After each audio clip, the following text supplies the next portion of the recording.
US business tycoon और world के most eligible bachelor से हुई थी, जिसका नाम है अर्थ कुणाल सिंह, जिसकी उम्र 30 साल के करीब थी, लेकिन उसके बावजूद भी उसकी बॉडी इतनी परफेक्ट थी कि वो अपनी उम्र से कम ही लगता था।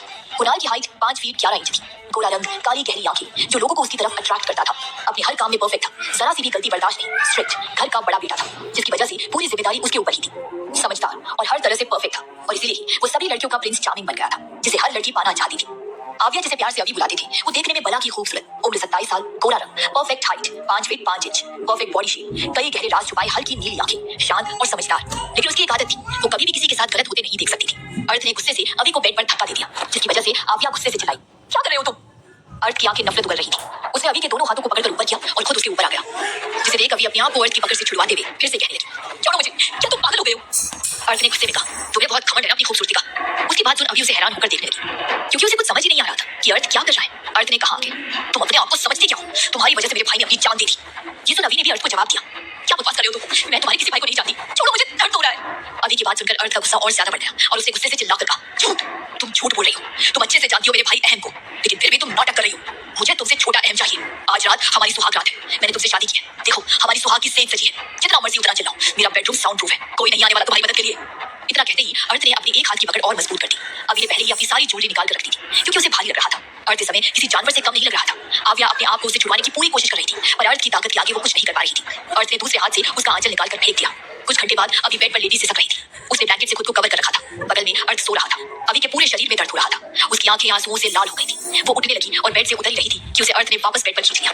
अभी सहमी नजरों से उसे देखने लगी। अर्थ भी उसे ऐसे देख रहा था जैसे अभी उसका शिकार हो।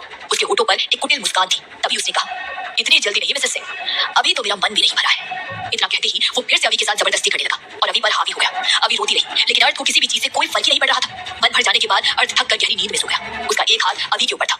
अभी अब भी सिसक रही थी। उसने कभी नहीं सोचा था कि उसके साथ भी कभी ऐसा कुछ हो सकता है। अब तो अभी उठने से भी डर रही थी कि कहीं दोबारा अर्थ उठ ना जाए। वो वैसे ही लेटी रही। उसने अपने दोनों हाथों से ब्लैंकेट को कसकर पकड़ रखा था। कुछ देर बाद अचानक से अभी थोड़ा और डर गई।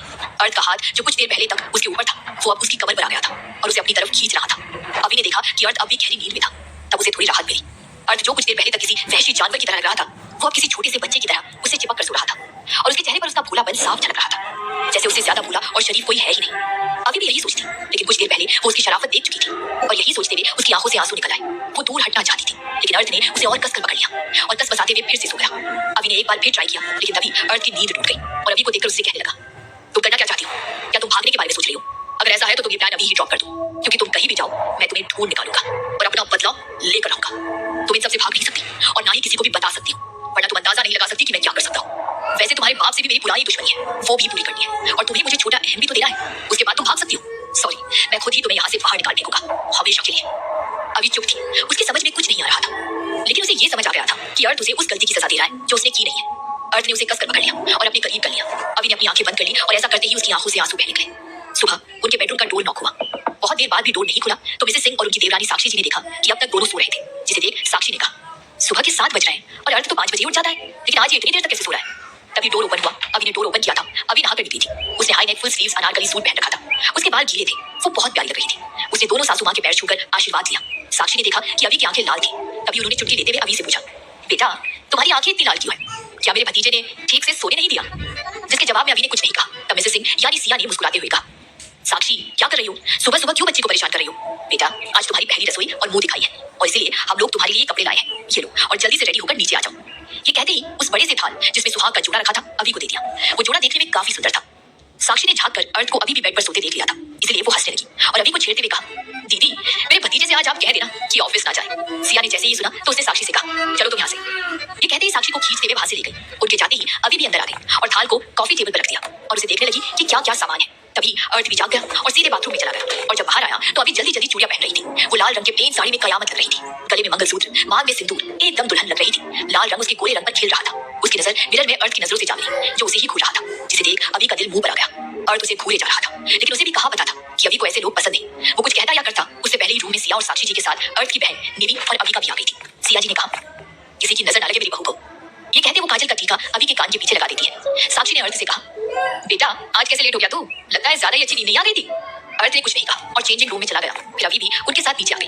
अभी ने पहली रसोई की रस्म पूरी करने के लिए किचन में गई और खाना बनाने लगी। खाना तैयार होने के बाद उसने डाइनिंग टेबल पर रख दी। सभी लोग वेट कर रहे थे। अर्थ भी बैठा हुआ था। सबको सर्व करने के बाद अभी अर्थ के पास गई। उसकी हिम्मत ही नहीं हो रही थी, लेकिन फिर बड़ी मुश्किल से वो अर्थ को भी सर्व करने लगी। सिंह फैमिली में अर्थ की दादी जो सबसे बड़ी थी, फिर उसके डैड ओमकार सिंह, उसकी माँ सिया सिंह, चाचा तेज सिंह, चाची साक्षी सिंह, उसकी बहन निधि और चचेरी बहन अविका, चचेरा भाई आनित थे। सब अवि को पसंद करते थे, बस अर्थ को छोड़कर। सबने उसे गिफ्ट दिए। अर्थ ने भी सबके सामने आइडल हस्बैंड की इमेज बनाने के लिए उसे गिफ्ट दिया और सबके सामने काफी अच्छे से पेश आने लगा। लेकिन अवि अच्छी तरह से जानती थी अर्थ का सच।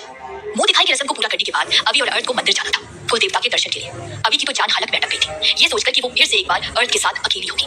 वो अर्थ को देखकर ही सिहर गई। उसकी नफरत से भरी आंखों को देखकर वो डर गई थी। उसे रात की बात अच्छे से याद थी। अर्थ ने उसके साथ जानवरों जैसा बर्ताव किया था। वो डरी सहमी पैसेंजर सीट पर बैठी थी। अर्थ कार चला रहा था और अवि को घूरे जा रहा था।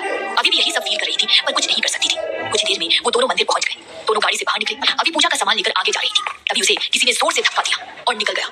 अवि सीढ़ियों से होते हुए जमीन पर गिर पड़ी। वो बहुत जोर से गिरी थी, जिसकी वजह से वो बेहोश भी हो गई। उसके आसपास भीड़ जमा हो गई थी। अर्थ ने जब ये देखा, वो तुरंत अवि के पास आया और उसे होश में लाने की कोशिश करने लगा। उसने किसी से पानी मांगा और उसके चेहरे पर पानी की छींटे मारने लगा। अवि को होश आने लगा था, लेकिन उसे सब धुंधला नजर आ रहा था। अवि ने अपनी आंखें बंद करके दोबारा खोला और उसे अब साफ साफ दिखाई दे रहा था। उसने भीड़ को देखा, फिर अर्थ को देखा तो वो डर गई। अर्थ ने पूछा, तुम ठीक हो? अवि ने सर पकाते हुए जवाब दिया, हाँ। कहते ही वो हड़बड़ी में उठने लगी, जिसकी वजह से वो दोबारा गिर पड़ी और दर्द से तड़प उठी। उसने अपनी साड़ी थोड़ा ऊपर किया। उसके एंकल पर कांच का टुकड़ा चुभ गया था और पूरा पांव खून से लाल हो गया था और वहां से काफी खून भी बह रहा था। अवि ने अपना सैंडल निकाला और कांच निकालने के लिए हाथ बढ़ाया ही था कि अर्थ ने उसे रोक दिया और खुद उस कांच के टुकड़े को बेरहमी से निकाल दिया। अवि को बहुत दर्द हो रहा था, लेकिन फिर भी उसने अपने मुंह से आह तक नहीं निकाली। उसकी आंखें नम हो गई, पर आंसू गिरने नहीं दिया। अर्थ को उसके दर्द से कोई मतलब नहीं था। अवि दोबारा खड़ी होने की कोशिश करने लगी, जिसे देख अर्थ को गुस्सा आ गया और उसने गुस्से से कहा,